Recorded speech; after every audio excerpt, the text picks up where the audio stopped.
Good evening, everybody. Thank you so much for joining us this evening. I'm excited about tonight, and I'm kind of geeking out just a little bit. I'm really passionate about this because we have some concerns all over the nation, and I just feel like we've got such good educators in Idaho and so many people that have stepped forward to say, Kathy, this is a great cause. We need to move on this. What can we do?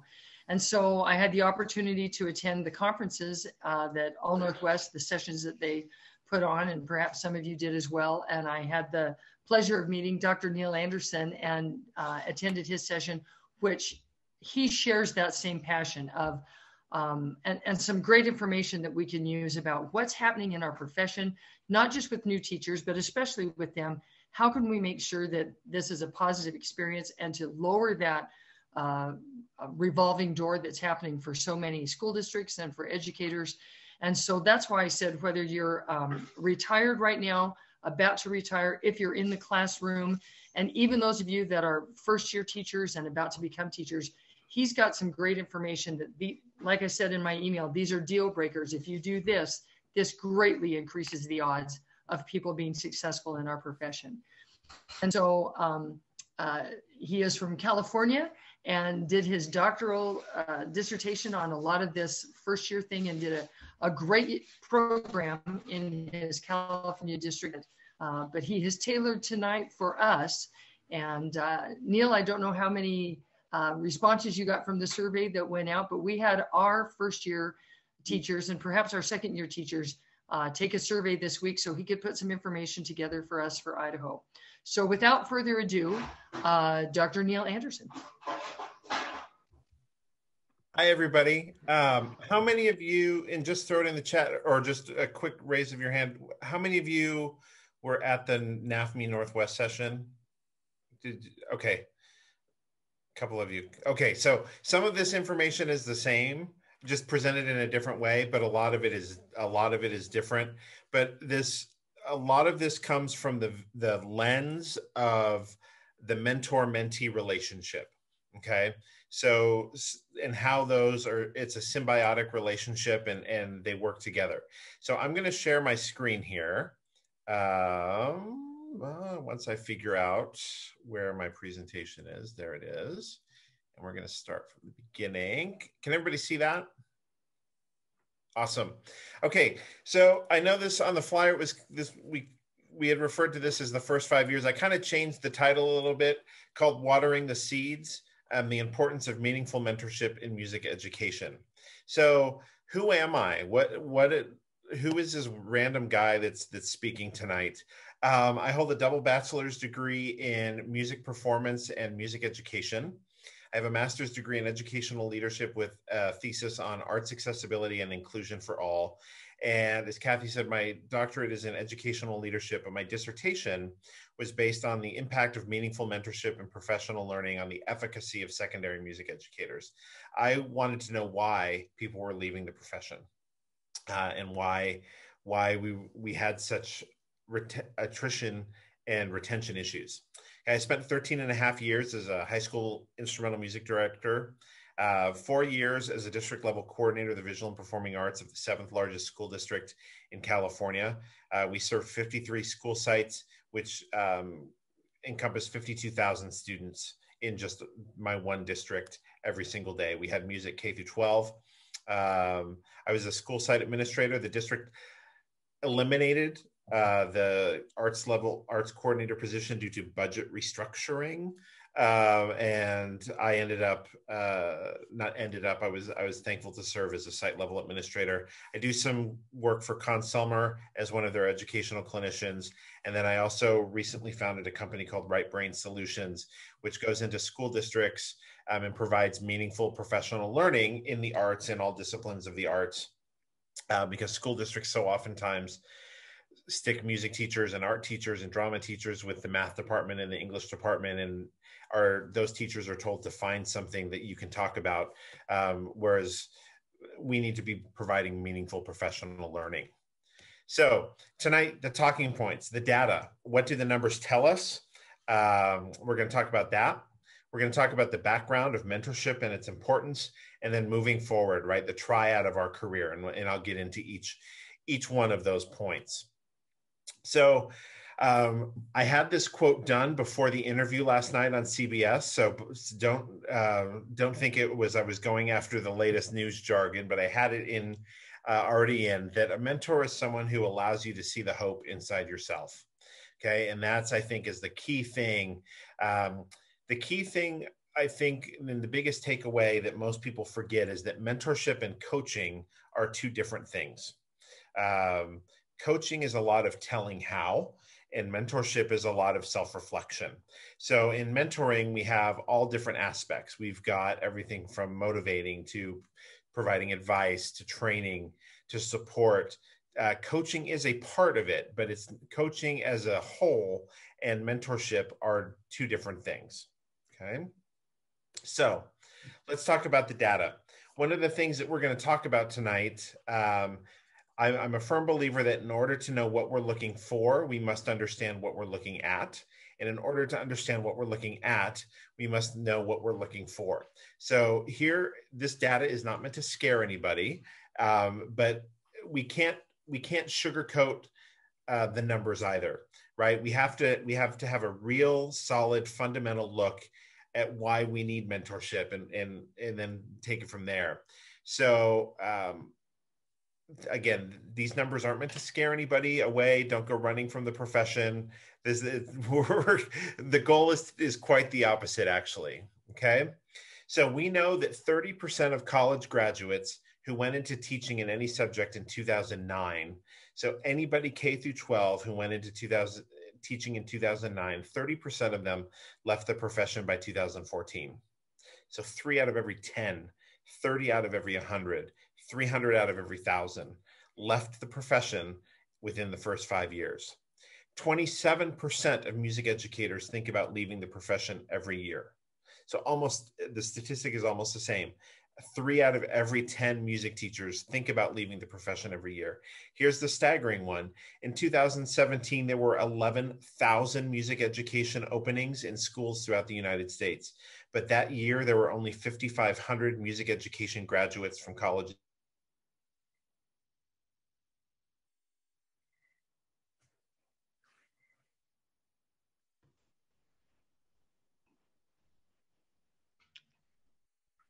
It might just be me, but did we lose Neil?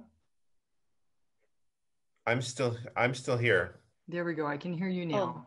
Oh. Hello. There we go. Are we there? Okay. You're good. Yep. Okay. So did you hear me? You got the 11,000? Okay, great. 17% of music educators leave the profession by the end of the first year. So 2 out of almost every 10 leave the profession within the first, by the end of the first year. By the end of year 5 in music education, 35% of music educators have left the profession, just in music education alone. Hey, that's a stunning statistic.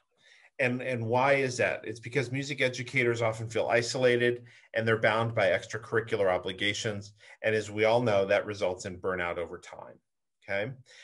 Also, if at any point you have a question, just chime in, throw it in the chat. Yeah, well, I don't worry about that kind of stuff. Just jump on in. It won't bother me at all. Okay. So in a survey, in my doctoral work, in a survey of 1,400 secondary music educators, there were 2 types of professional learning that had a positive correlation to the overall efficacy of a teacher in the profession. And we defined efficacy for strictly what it means, right? Efficacy as it relates to how do you feel about your teaching, okay? And what do you think about your teaching? So I took their efficacy scores along with what they felt about about professional learning as it relates to does this form of professional learning positive for you? What type of experience have you had? I provided participants with 18 different forms of professional learning. There were 2 forms of professional learning that had positive correlations to their efficacy, which means they directly impacted their efficacy as educators. And those 2 things were observing the rehearsal of colleagues and a mentorship program. Mentorship with somebody in the profession. So not a mentorship where you're stuck with a math teacher or an English teacher, but somebody who is actually walking the walk in that line of work as well. Okay. And Neil, Yes. that's one of the things that I really wanted to highlight, especially to the folks that are here this evening, that when you shared with us about the observing a rehearsal of a colleague and what a huge impact that had on a person deciding whether or not to stay in the profession, that just seems like such an easy thing that all of us can help do for each other, but we don't take advantage of it. Right. And so where this all came from was, and how my doctoral work came about, and I'll just give you a quick background and then I'll keep moving forward, is that when I got to my district as an arts coordinator, I surveyed all of the teachers, the arts teachers, and I said, what do you need? And they said, we just need guidance. We need somebody. It was the wild, wild west of curriculum, especially at the elementary level. There were 28 teachers and it was 28 different curriculums, and it was a mess. And there was no real vertical dialogue or articulation. And so we set up a mentorship program, and I had 18 secondary schools and I got 3 national level mentors. And we'll talk about more of that as we go through the program. But what we found was that the efficacy of those teachers also improved their thought process of their career, whether they were a first-year teacher or they were a 34-year veteran teacher. The 34-year veteran teacher, who I thought was going to be my one stick in the mud, who didn't want to do anything, who they had the tried and true, was the one who walked away saying they got the most out of the mentorship program. And what was great was that the mentors themselves came back and said, I learned more about the profession and learned about myself as an educator through this program than anything. So we'll talk a little bit more about that. Okay. So mentorship itself. So part of it is finding the right one. Now, some of this may not apply as it relates, because you may already have your mentor-mentees, but just as a background, especially if you're new in the profession, right? You don't necessarily need to have just one mentor. I think you can go out and get multiple mentors, but where to find the right mentor? Is there a district system in place? Hey, is it a colleague within your district? Is it a colleague outside of your district? Is it somebody within a professional organization like IMEA, right? And you have somebody who is you have a structured mentorship program.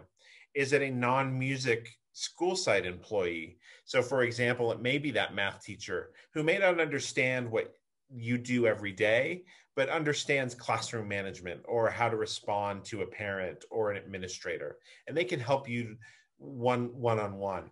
Okay. The key thing is that, again, and I'm going to keep going back to this, is that coaching and mentorship are 2 different things. Coaching is just telling, is just telling somebody what to do. Mentorship is the actual guidance component. Okay. So this is the key work in all of this, is what are the qualities of a strong mentor versus the qualities of a poor mentor? Oh, let me go back.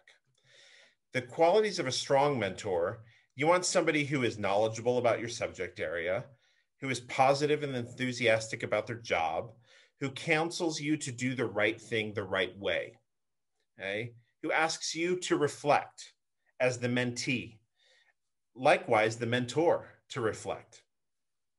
Who's somebody who is a solution finder, who is a lifelong learner, who continues to go to conferences and come to things like this, who provides constructive feedback to you. And this is the key component, somebody who is comfortable with hard conversation, not afraid to have those difficult conversations about that rehearsal they observed, or maybe, the profession in general and in a broad overview, okay? Likewise, the qualities of then poor mentors are people who are weak instructionally. So pedagogically, in the music education field, somebody who is negative or that complainer, somebody who encourages you to skirt the rules, or the person who does the coaching and tells you how to fix everything. Okay, that's a coach right there. Don't do that, do this. Okay, that's something that we don't need. Somebody who plays the blame game. Oh, well, we'll never get that because the administration is this. Okay, or my principal is always this, or I will never get. Somebody who just has that negative aura about them. Somebody who's stagnant in their growth. They haven't gone to a conference or a session in many years. Okay, or somebody who criticizes, provides little valuable feedback. And finally, somebody who avoids those hard conversations and is afraid to have those hard conversations with their mentee. Okay. So a successful mentee-mentor relationship has 4 phases. There's a preparation phase, there's a negotiating phase, there's an enabling growth phase, and then there's the closure of the relationship itself. Okay. All that leads to a relationship in where the mentor is a consultant, they are a counselor, and they're a cheerleader. The 3 C's. Okay, the 3 C's of mentorship. So each of these 4 stages, preparation, negotiation, enabling growth, and coming to closure, let's talk about those just a little bit. Okay. Preparation and negotiation. So preparing your relationship, your mentor-mentee relationship, goes down to the simplest of levels. Initiating contact. Who do you know who your mentor is? Okay. Taking the time to get to know each other, and not on a professional level, but get to know a little bit about the person. Hey, I have 2 sons and a daughter. I have 4 cats and 12 goldfish. I bike 27 miles a day, whatever it may be. Get to know that person and find those commonalities that you share outside of the work realm. Okay, define your desired outcomes. What is your goal as a mentor? And what is your goal as a mentee? So the mentor should have a goal as well. Not a goal for the mentee, but a goal for themselves as the mentor. What do you want to get out of this relationship? What do you want to better about yourself as a mentor? Hey, you should discuss your personal and learning styles. Are you an oral learner? Do you do better when things are in writing via email? Are you better on the phone? Are you better in a Zoom, FaceTime type call conversation? Okay. Determine the personal expectations of the mentee-mentor relationship. What do you want to get out of it? What do you as the mentee expect of your mentor? Likewise, what do you as a mentor expect of the mentee? And that's okay to have that dialogue. It's important. It's crucial dialogue to have. You need to commit to honesty. And as hard as that is sometimes to have those conversations, commit to honest dialogue with each other.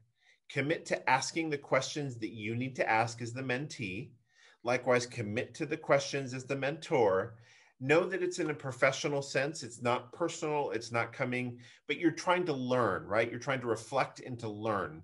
So you want to commit to that honesty. You want to agree on confidentiality. I think that's key in the mentor-mentee relationship, is that you agree on confidentiality and that you strive for mutual benefits. Figure out where you guys can come together after you have your personal expectations between the two of you. From the preparation stage, you go to the negotiation stage. How much time can be committed to the relationship? Okay. We're going to check in 3 times a week. We're going to check in once a week. Hey, you have open-ended access to me as a mentor. I just need 24 hours to set the appointment. Okay. Do you agree on a discussion format? Is there a formal agenda between you two? Is your dialogue topic driven? Okay, today we're going to talk about classroom management, or we're going to talk about picking literature. Or is it just a check-in? Hey, how's it going? How was your day today? Is it a simple text? How did everything go? Evaluate your progress from the mentor side and the mentee side. Are you getting out of this what you're hoping to get out of it? And to be flexible. Your expectations and your plans are going to change as you go through the relationship and you go through the process. And then for the two of you, what does success look like? I think it's important for you to define, what does success look like? And we'll talk a little bit about that. One of the things, the program that we set up in the district that I was in, where we had the 3 national level mentors and they each had 6 secondary schools. They had unlimited access. The teachers, my mentees, had unlimited access to the mentors with 24 hours notice, at least 24 hours notice, to say, hey, can I call tomorrow at blah, blah, blah. They had to check in a minimum of once a week. If they didn't hear, the mentor then called. It was on the mentee to reach out. However, it was also the mentor's responsibility to reach out if they hadn't heard. Okay, so it's a two-way street. It's a symbiotic relationship. It can't just be a mentor sitting there going, okay, I'm going to wait for the phone to ring. They'll call if need me. They need you. They don't know that they need you because, no offense to the young teachers, when I was 22, I didn't know I needed help either. They need you. Likewise, you need them. Okay, you need them because they keep you fresh and they keep your brain working and your ideas working about, okay, maybe this, or hey, let's try and solve this problem together. Or they give you a question of how to solve something, and you use your bank of resources as a mentor, and you're talking to people of, hey, I have this situation with somebody that I'm mentoring. What are some things? What are ideas? And that's that whole professional learning network that we can talk about. Okay. So with that, for me, the enabling growth stage, there are 3 parts to that. And there are 3 parts to our careers. There's the practical side, there's the 3 Ps.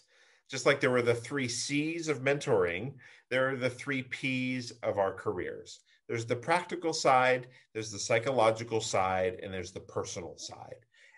And the mentor and the mentee play a critical role in all 3 of these parts, all 3 components of this. So let's break into this just a little bit. One of the first things that the mentor and mentee need to do, and as young teachers, pre-service teachers, and hopefully as mentors, you went through your career with this idea. There is a difference between being a leader in your music education program and in your building and of your program versus a manager of your program. Okay, those are 2 separate things. Leadership is an influence process. Okay, that we're trying to influence the thoughts and actions of others towards goal accomplishment. Anytime you're doing that, that's engaging in leadership.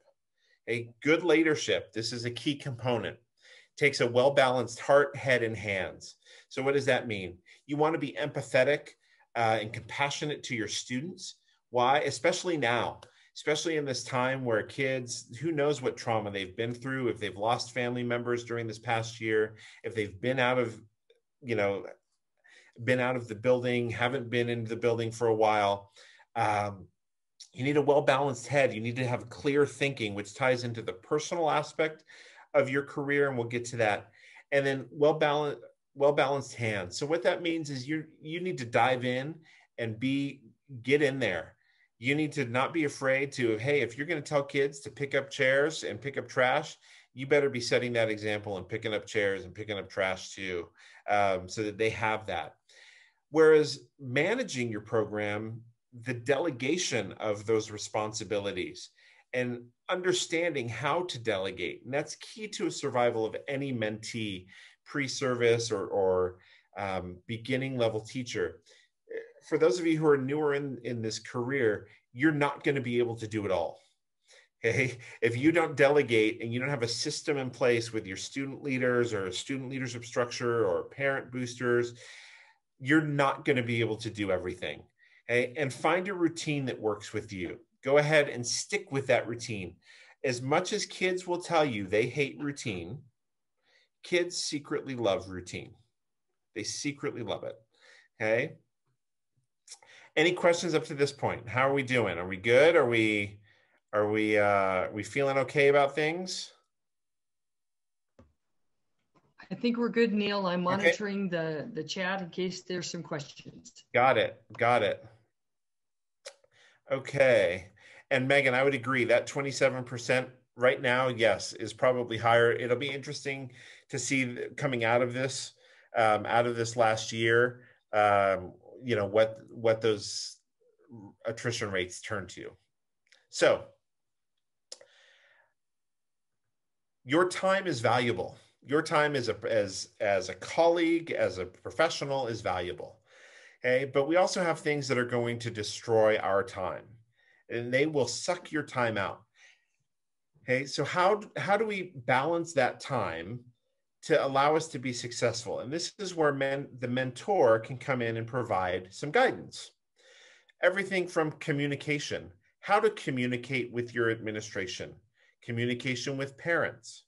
Okay, email is a huge time suck. It is a destroyer of time.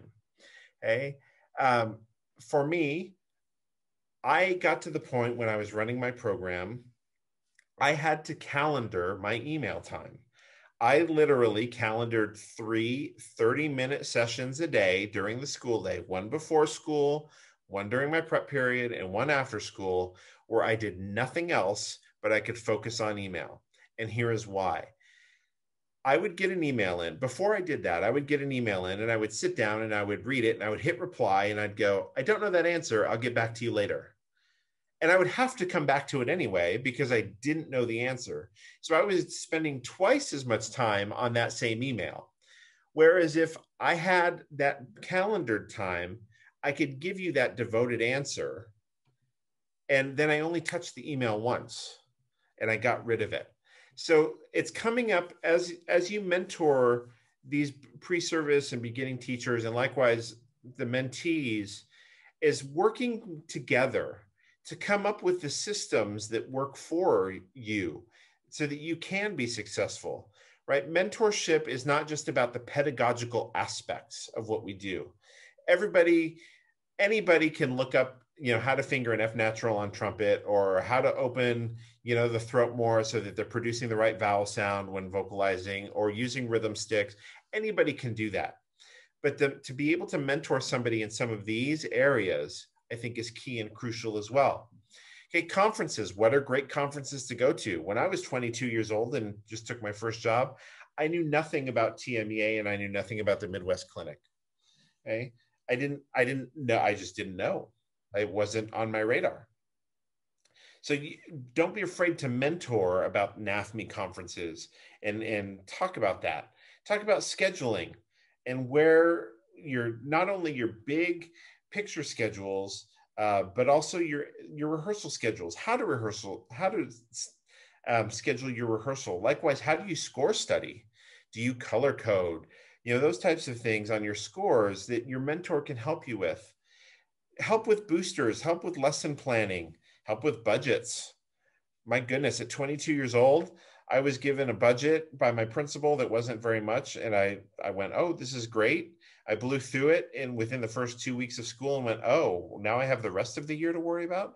So nobody was there to kind of guide me through that process. How do I do my inventory?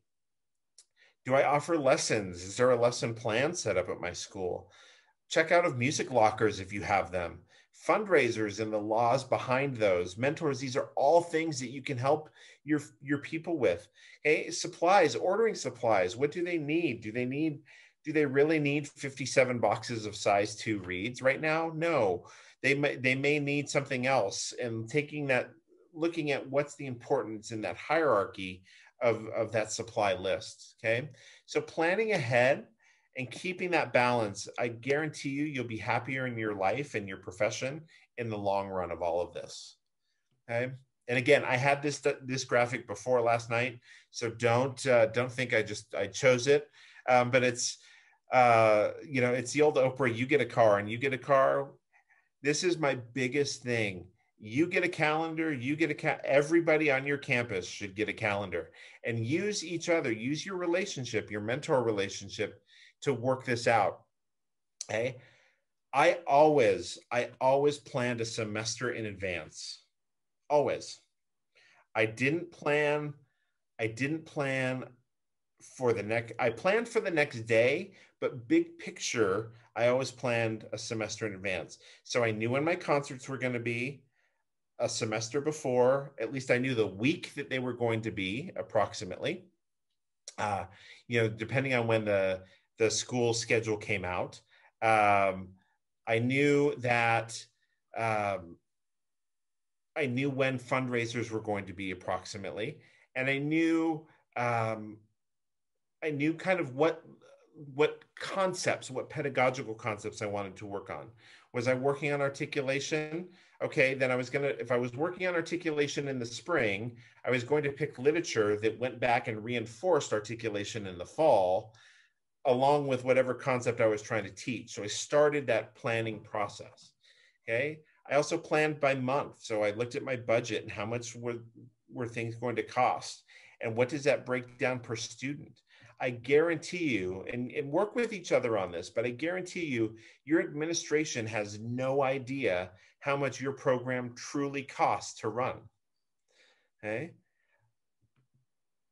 They don't know, and they won't go seek that information. Why? One, because they don't have the time, and two, because they have no idea how to do it. Okay, so it's your job to educate, and not educate from a negative way of, I need this much money and here's why, but this is why. I think, you look at that idea of,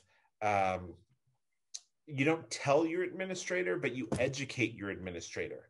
And the more you can educate them as to what's going on, I think is key. Okay? Likewise, your personal schedules. When do you have your own appointments, your own eye doctor appointments, or your own medical appointments? Get those on your calendar early. The earlier you can do that, the less conflict you're going to have. And then the less you have to go back to your parents and say, oh, sorry, I have to change the Christmas concert, the holiday concert, because of a personal thing, and it's the week before. That's not going to fly. And that's where parents get upset, and that's where they go to your administration. So as you sit down as mentors and mentees, you can work together and work through this stuff and look at the calendar. So my kids always received their fall calendar by February 15th of the previous semester. So February 15th, they received their fall calendar. Okay. Likewise, they got and that was for the whole next year. That was for the whole, so they got their fall and spring calendar. By February 15th, it was out. Now, I got to a point with my administration where I was able to go, okay, hey, here's my paperwork for the concerts that I want to do, my 4 concerts in the year, my 5 concerts. Nobody else had their paperwork done. They had to give me those dates because there was, we had that dialogue about why it was important to be prepared. And if I was prepared, then everybody else could come prepared as well. Okay.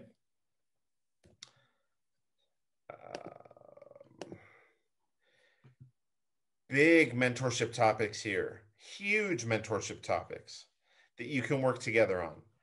Your room layout, the cleanliness of your room. Okay. I can tell within the first 2 or 3 minutes of walking into a band or choir room or a general music room, what those kids are going to sound like and how they're going to act based off of the cleanliness of the room. Okay. Do you have systems in place? And if not, work together. These are all mentorship topics that you can work on. Your room layout. Are you being efficient in your room layout? The cleanliness, how kids stack chairs and stack stands. Okay. Some may question this, but for me, it worked in my program. I had every kid put their chair away after rehearsal. Even though it was first to second period and there was only a 7-minute passing period, they put their chair away and the next kid came in, got their chair and put it down for rehearsal. Now, some may say that's redundant, but I didn't have extra chairs standing out in rehearsal. I never had that extra. I knew who was there at any given day, but it taught the kids responsibility. Okay. And the key thing in all of this, and we'll get to this in the psychological component of this presentation, but I wasn't naive enough to believe that 100% of my kids were going on to be music majors. I was smart enough to know that 100% of my kids were going to go through a job interview at some point. Okay. And they were going to get asked questions, and I wanted them to be able to look at somebody in the face and make eye contact and answer confidently and talk about the responsibilities. Okay. You can talk and work on instrument inventory, your checkout systems of instruments, or how do you check out sheet music? How do you gather your student information? How do you take attendance every day? What's your process for your seating chart? Your classroom management systems? How do kids go to the bathroom? And what's your work on that with your mentor? These are all topics that you can work on. If you're ever sitting there with a mentor and mentee and going, everything's fine, you both need to look in the mirror and go, no, there's plenty we can talk about. We just need to figure out what that is. Hey, how do you go about testing? How do you go about grading? How do you go about making your announcements? I never made announcements at the beginning of periods. I always made them at the end of a period. Always, always, always made them at the end of a period. Okay, so that I was on the podium from the minute the bell rang, and we started with a downbeat, a silent downbeat. They knew what that first note was going to be, and we were off and running. But I engaged kids from the beginning, and I never had to worry about behavior issues in those rehearsals because I had them engaged. I had them hooked from the beginning. Okay. How are we doing? Are we good so far? Questions, comments? Okay. Awesome. You can work on choosing literature. I think this is a huge discussion between mentors and mentees. Hey, I knew the literature that I knew coming out of college into my first year was the literature that I had played, right? The literature that I had done in college. If you're a band person, right, choosing the whole second suite, the whole first suite, or Elsa's Procession to the Cathedral, probably not the smartest choice as a 22-year-old first-year teacher. Okay, but that's the literature I knew, right? That's because that's what I played it in college. So then everybody should be able to play it. Why can't we do this? It's the biggest thing I see young teachers struggle with is the picking of literature.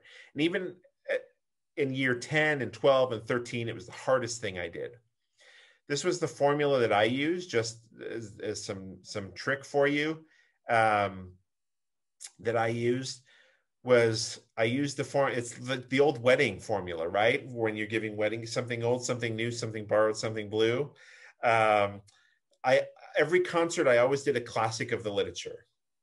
Always, always, always. I felt it was important that kids needed to be exposed to the classics. I always did something new, a new work. I wanted to diversify composers. I wanted to highlight women composers. I wanted to highlight persons of color. I wanted to get kids talking about composers so we could then talk about the difference between the classic literature and how it influenced the modern literature. The great thing too about modern composers, most of them are still alive. Most of them are willing to zoom into your classroom or Skype in, and you can have a great sharing opportunity with your kids and that composer. Okay? Eric Whitaker will do this for you. He is wonderful about it. There are so many composers. Augusta Reed Thomas is wonderful in the choral world, where they will work and hop on and share that so your kids can talk to the composer. How many times do they get to do that? That's awesome. And those are things you can work on. But picking that literature, I think, is a key discussion. Julie Giroux is another one. She's wonderful. Okay, something borrowed, something blue. I always did a transcription. I always did something slow or in a minor key. I did that ballad. And then for me, we always ended in a march. It was just one of those things, a classic that the crowd liked, the audience liked, parents liked it. They could clap their hands to it. It made them feel good as we ended the concert. Every so often I would add 2 more things depending on the length. So something old, something new, something borrowed, something blue, something for you, something for me. So something for you was something that I felt the audience would like or the kids could relate to. Sometimes they can't relate to that other literature, right? It's what we put in front of them. Something for me was something I wanted to do. I wanted to challenge myself. Okay, so have these literature dialogues with your mentor and mentee. The difference between us and other subject areas is that math teacher knows that on March 10th, they can open up to page 97 in the book and they're going to teach these concepts. we don't have those concepts written down for us. We have them big picture, we have them in standards, but we don't necessarily have, okay, do this piece of literature. That's the blessing is our curse. Our blessing is that we get to pick our literature. Our curse is that we get to pick our literature. Hey, so our positive is our negative, but use it to your advantage. Okay? Use it to your advantage.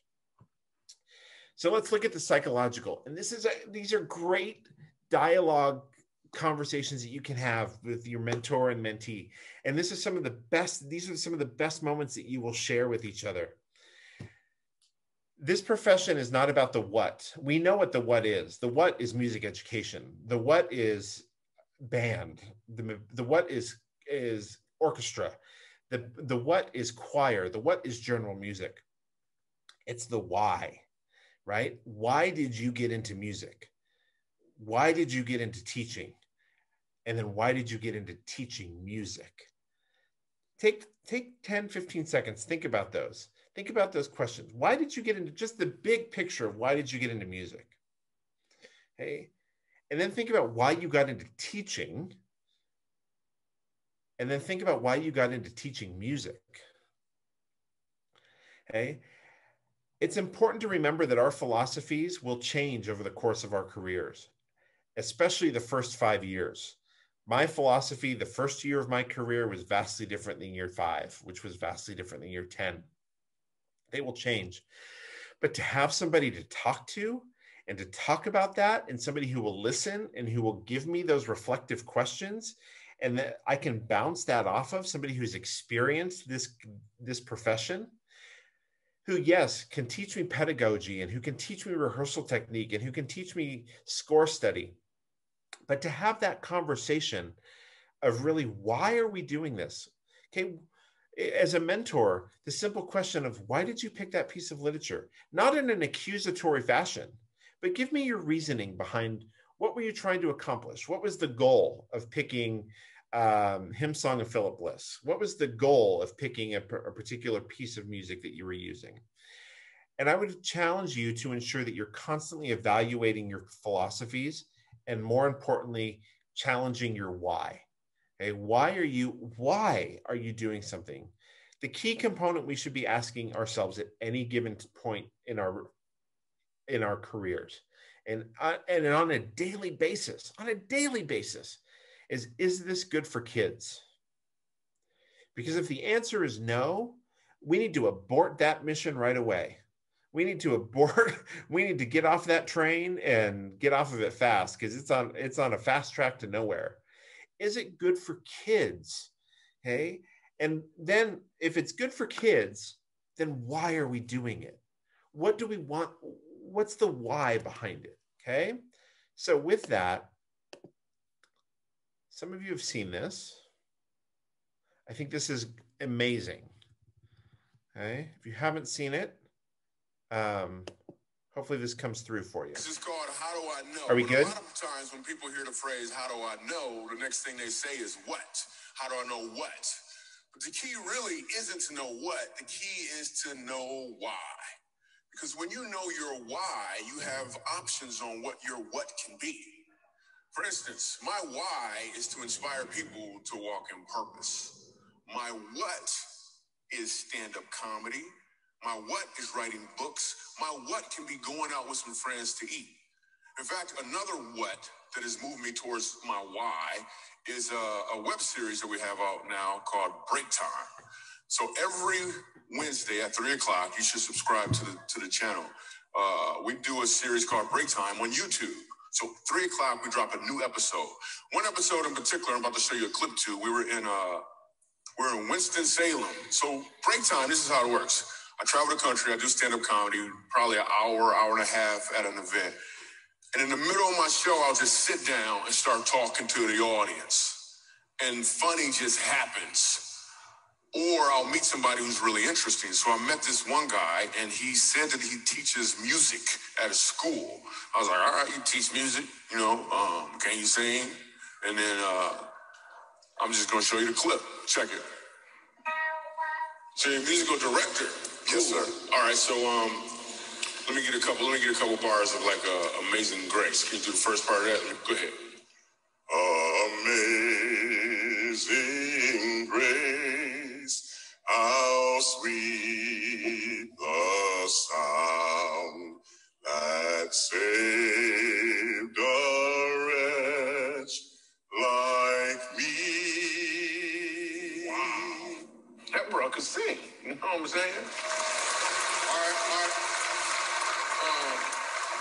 Now, once you give me the version, is if your uncle just got out of jail, you got shot in the back when you was a kid. I'm just saying, let me see the hood version real quick. If you know which version I'm talking about, just see if that exists. Let me see what you got.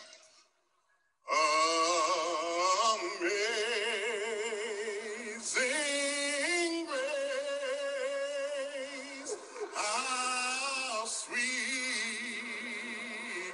the sound that saved a wretch like me.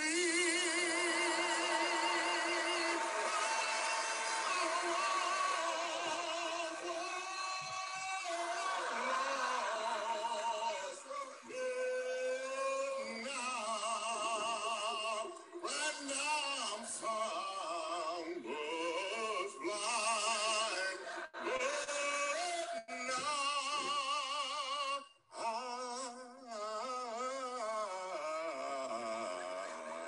I see.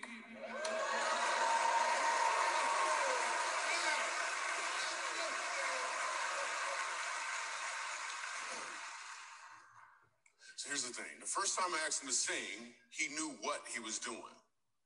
The second time I asked him to sing, he knew why he was doing it.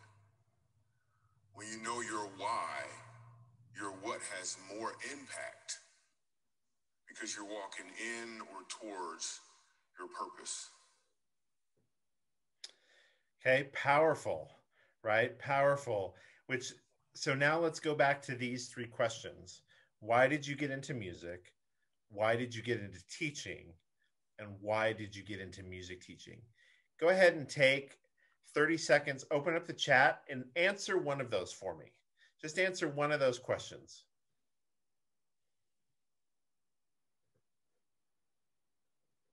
This is the checkers game where grandson and granddad will bond.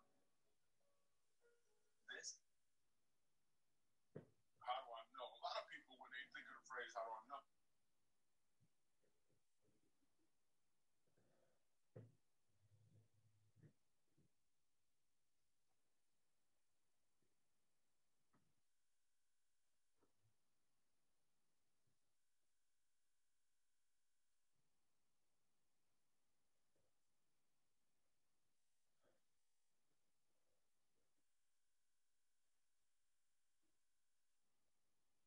Awesome.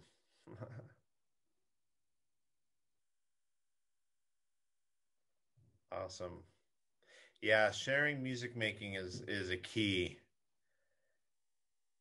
Awesome, Stephanie. Yeah, that's the key thing I think that we forget sometimes is the impact that we can have as teachers, right? I had a over my door, I had a saying that the kids saw every day when they walked in. It said, "Welcome to the best part of your day," so that they knew they could just everything else was they could shut out the real world for an hour or 90 minutes or however long they had them. Likewise, when they left, it says, "You may now return to the real world." So there was a saying on the inside of the door as they left. It said, "You may now return to the real world." Yeah, Andrea, right? It's sometimes we get forced into it, right? But it does light that spark. So take that spark, right? That spark is then your why, and that you can be that spark for another child. And Stephanie, go ahead and steal all you want. Okay. I think this right here, this conversation about why is the most crucial thing and the most crucial conversation that you can have between a mentor and a mentee. And someone puked in mom's toilet. Yep, somebody's got a microphone on.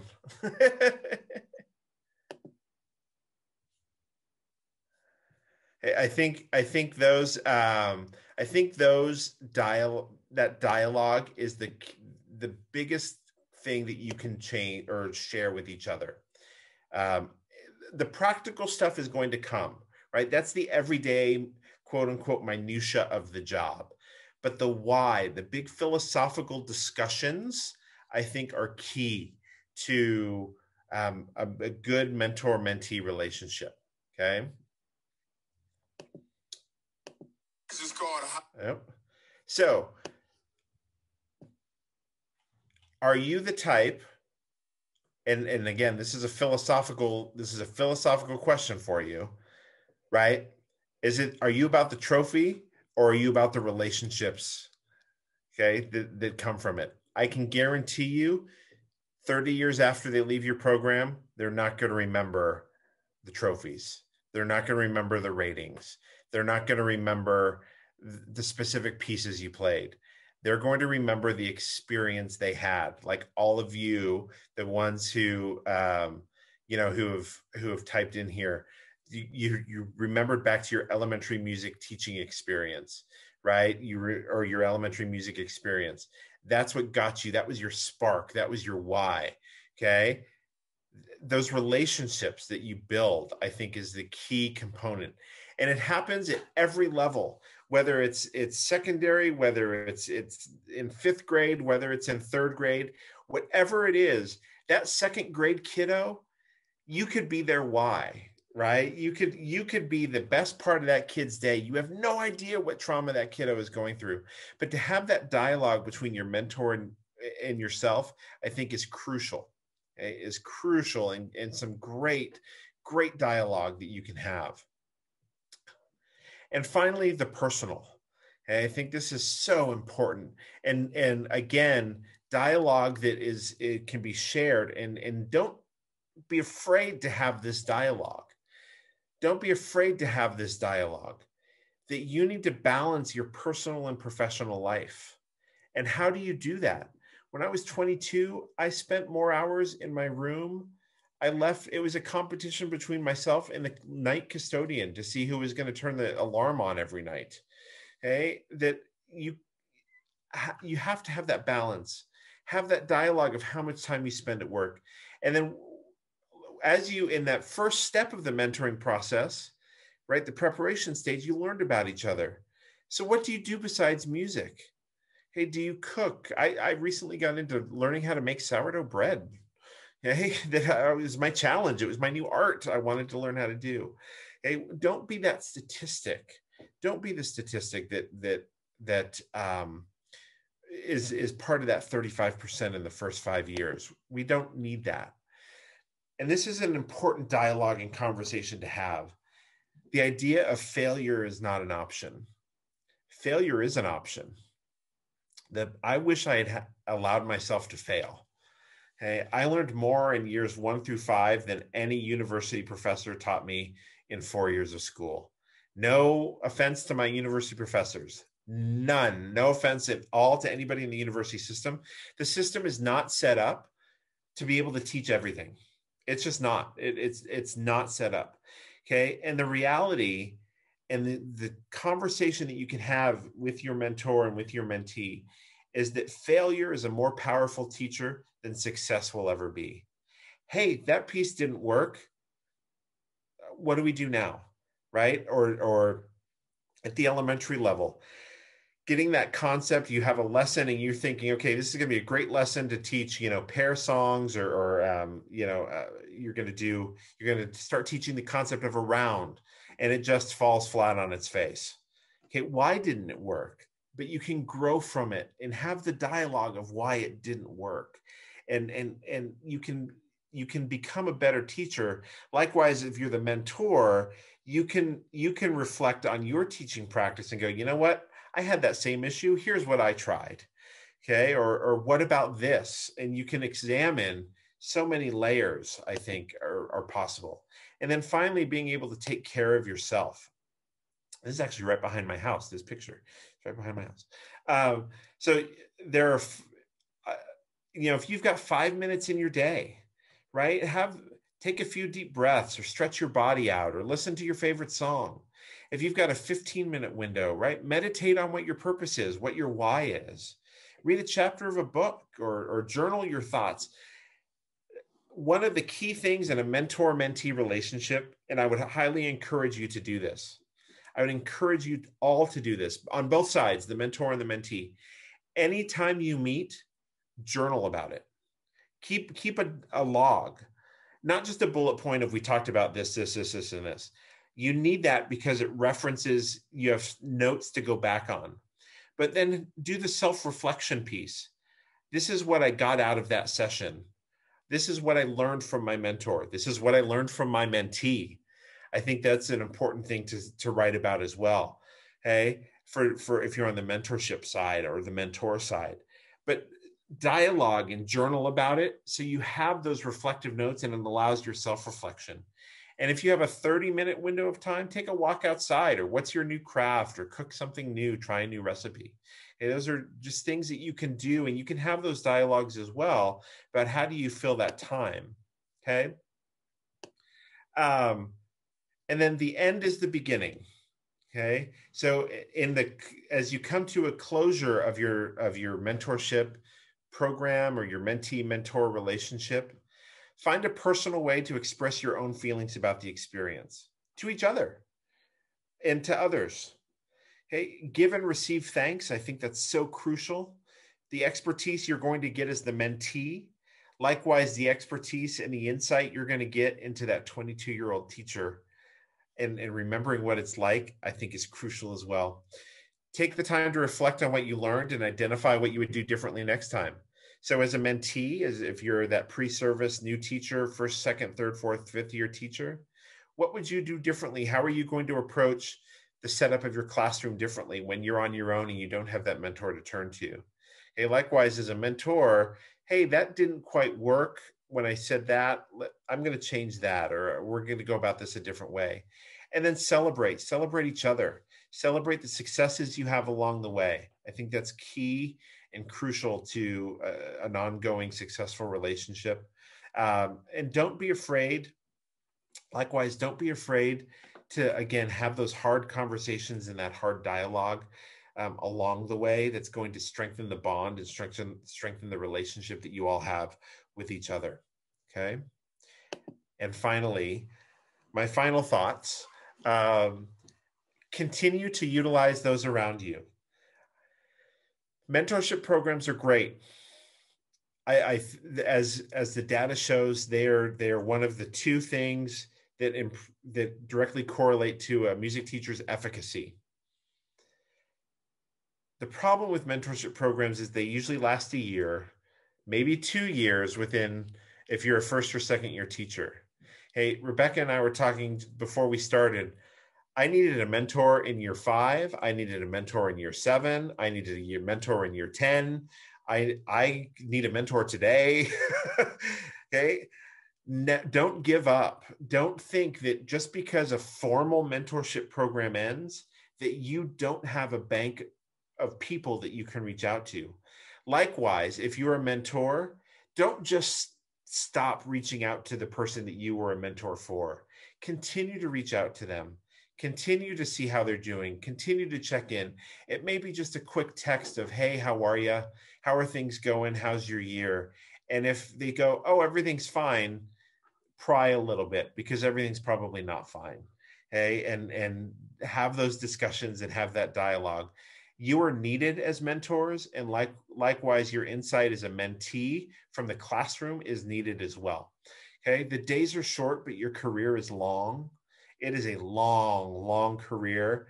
Rome wasn't built in a day, so you don't need to change the general music world overnight. You're not going to. You're not going to change the choral world overnight, and Lord knows you're not going to change the band world overnight. So don't try to. Hey, you have a long career, and never, ever, ever hesitate to reach out to somebody. And then finally, just a personal plug. One of the things that I'm doing, again, this is a passionate topic of mine. And Peter Boonshaft, if you know Peter, he's one of the greats in our profession. He works at Hofstra University, and he is a music educator at heart through and through. He's got great books out there about teaching with passion and teaching with purpose. He's a friend of mine. We're going to do a session together. It's going to be his session from 9 to 11. There will be a break in there. It's free, and it's called If Only I Knew Then, and kind of that reflecting back on teaching. I'll send Rebecca and Kathy that link to register. It's a free session. It's free professional development with one of the best in the business. You don't have to pay for it. What a great way to kind of recharge your battery on a Saturday morning. I know everybody has Zoom fatigue right now. Completely understand. But this is a battery recharger rather than a battery suck. And then finally, just thank you, right? Thank you for the opportunity to come speak with you. Thank you for the opportunity to share kind of my insight. And thank you for what you do every day. As a teacher, if you're in the trenches, as a mentor and reaching out to these pre-service and young teachers, thank you, thank you, thank you. Never hesitate to email me. If you never hesitate to call me or text me. I'll be happy to I'll get right back to you. If you text me, just let me know who you are, right? Otherwise, I'll get a random text on my phone and go, who's this from? Or if you have a professional learning network, one of the best ways you can build your professional learning network, through Twitter, through Facebook, there's so many different groups out there.